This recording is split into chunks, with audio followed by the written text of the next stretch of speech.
Got a package here from BKI International, which I suspect is probably Buck Knives International Incorporated.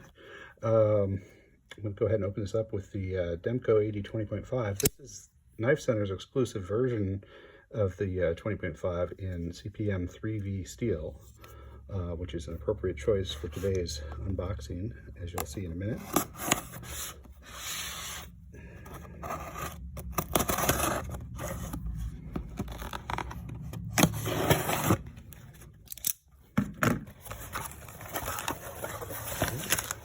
There's my paperwork. A couple of these nice boxes. I should have two of exactly the same thing here.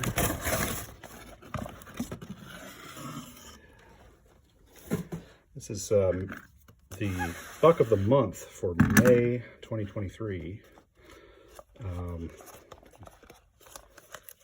Let's go ahead and bust into one of these.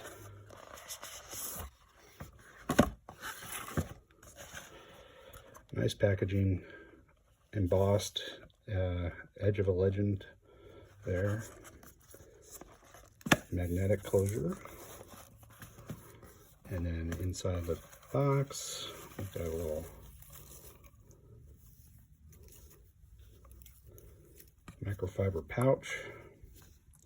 A little bit about the history of Buck. And let's see, we got a certificate in here. There's Buck's warranty and a certificate of authenticity.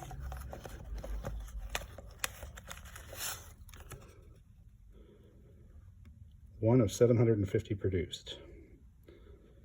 And tells us about the specific model here.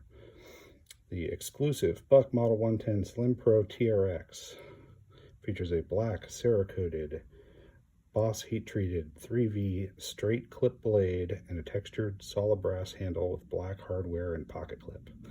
All right, well now you know what you're gonna see, and that's right here.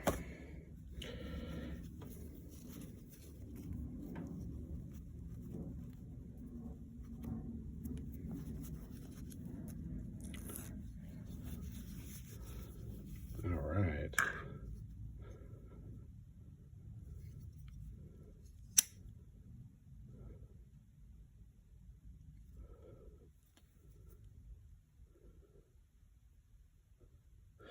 Okay, so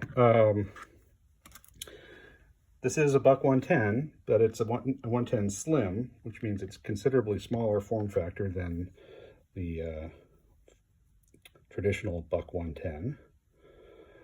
It means it also has a thumb stud, which I've installed as an aftermarket accessory on this 110, but usually the only way to open these is with the little slot there.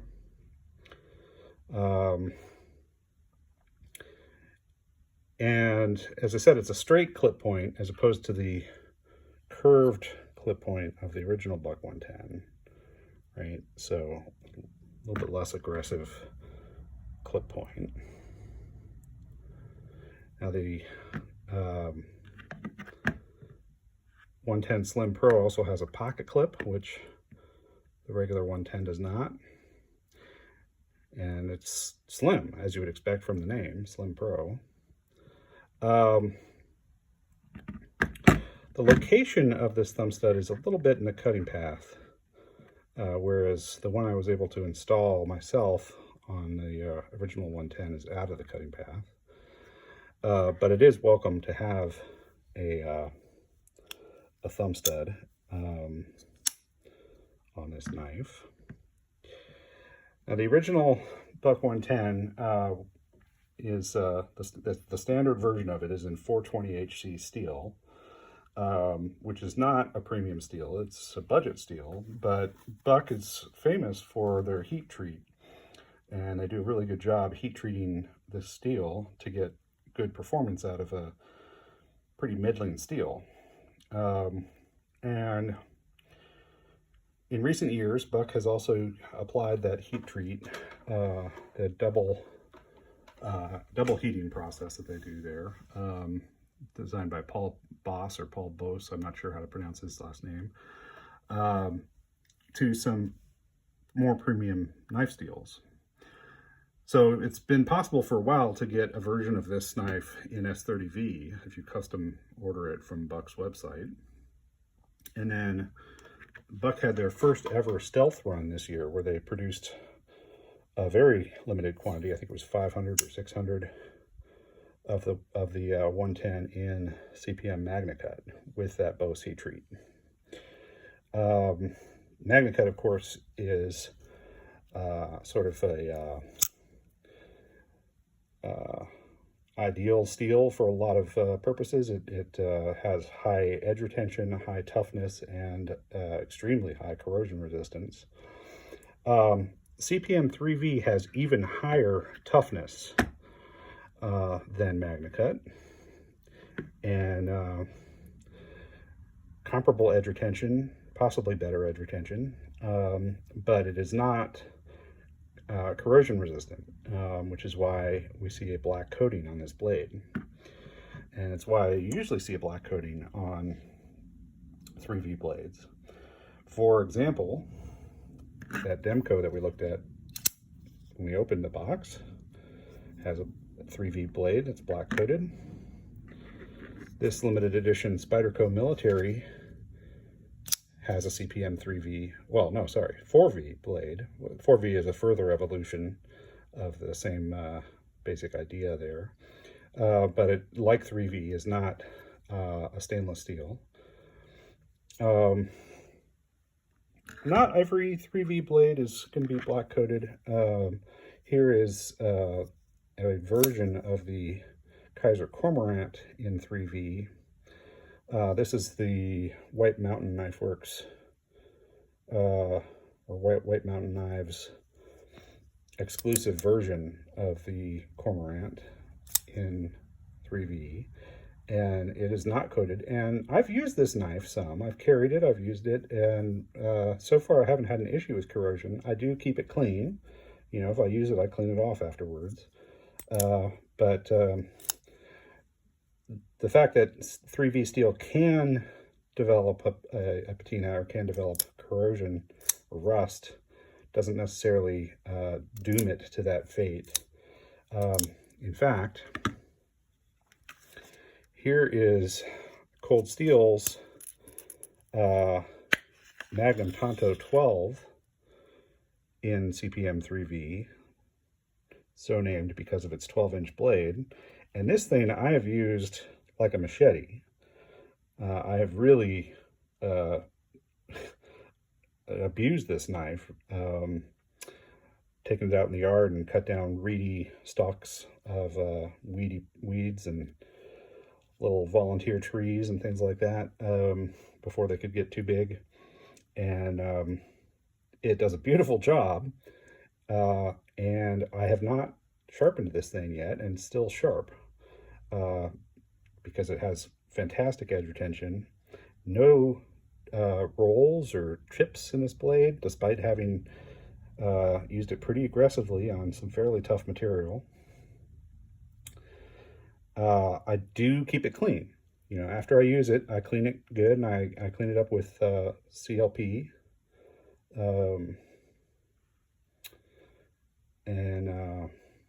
Or CPL, what's it called? Clean, Lubricate, and Protect, CLP, yeah.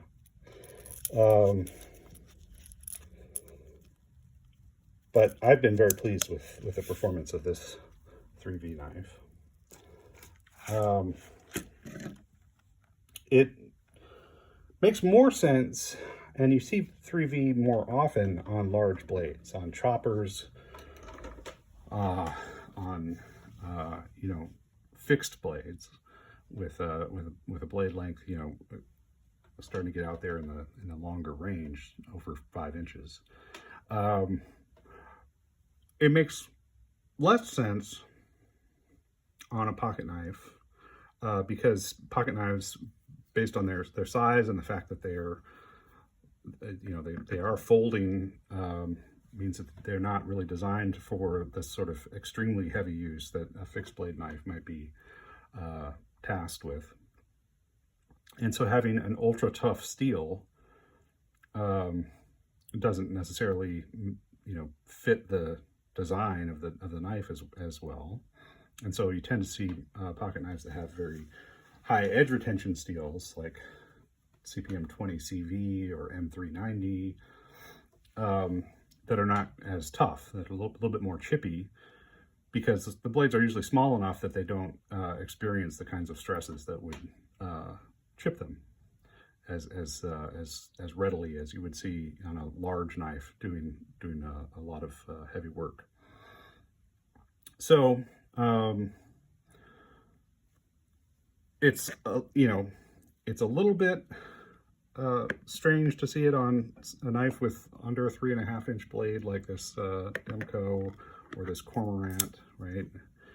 It's a little bit of a head scratcher. Why 3V is the steel of choice there. There are other options that might make more sense. But when you get into a very large blade pocket knife, like the 4-inch blade on this military, or the 3 3/4 inch blade on this Buck 110 Slim Pro, you start to blur that line a little bit between a pocket knife and a fixed blade knife in terms of the application. And yeah, I could see myself using a knife like this for some fairly heavy cutting tasks, going through some tough material, and having a really tough blade steel might make sense. The brass handles are the other thing that distinguish this exclusive Buck of the Month from other versions of the Buck 110 Slim Pro.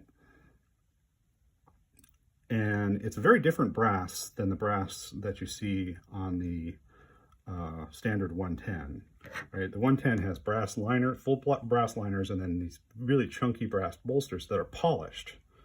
And they develop a patina pretty easily. You can see the difference between this MagnaCut one that I have not handled very much and the standard 110 that I have handled, how dull it's gotten just from a little bit of oil from my hands contacting that brass. That can be polished up again, of course, but the Slim Pro has this textured brass, so it's not a high polished brass. It's got like an orange peel kind of a texture to it, which does give it a little bit more grip than it would have if it was mirror polished, and also might change the way that it patinas and ages. We'll see, because I intend to use this knife, and we'll see what it looks like after I've put a few weeks of carry onto it. Now, brass is a heavy material, and the 110 is a heavy knife, and having full brass handles as opposed to just brass liners and brass bolsters, you might think that this 110 Slim Pro is quite heavy, and it's not light. I'll acknowledge that right away. But I think it might actually be lighter than the 110 in 420 steel, because the bolsters are so beefy, and it does have full brass liners on the standard 110. So let's find out. Let's weigh these things real quickly and see, because I think they're in the same ballpark where I wouldn't trust my my own guess to tell me exactly how much they weigh. But let's give it a try here, shall we? All right. So first, the 110. And we'll do this in ounces. Okay, 7 3/8. 7 ounces, 7 3/8 ounces. Okay. So almost half a pound. Pretty heavy. Let's let it zero. And now the 110 Slim Pro, 7.5. Okay, so it is just, it's basically almost exactly the same, within an eighth of an ounce of each other. But it is, yeah, 7 1/2, that's 4/8. That's an eighth of an ounce heavier than the 110. All right, so it is heavier, but it's not a lot heavier. It's just slightly heavier. You're going to notice this guy in your pocket, but at least it's not as thick, so it's not going to take up quite as much real estate in your pocket. The pocket clip is folded over. It's almost deep carry. You know, it's cerakoted. You'll see a little bit of that butt end of the knife sticking out of the pocket, and it will be shiny and brass colored, so not totally inconspicuous. Let's do a quick little paper cut. I mean, it's saying sure better cut paper.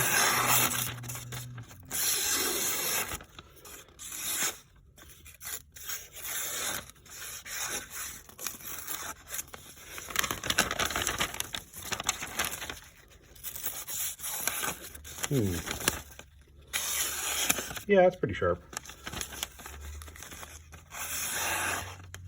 Yeah, it's good edge. It's good factory edge. Could probably do a little bit better the custom sharpening, but it's not a bad edge at all out of the box. All right, well, this is not a full review. It's just a first look at the Buck 110 Slim Pro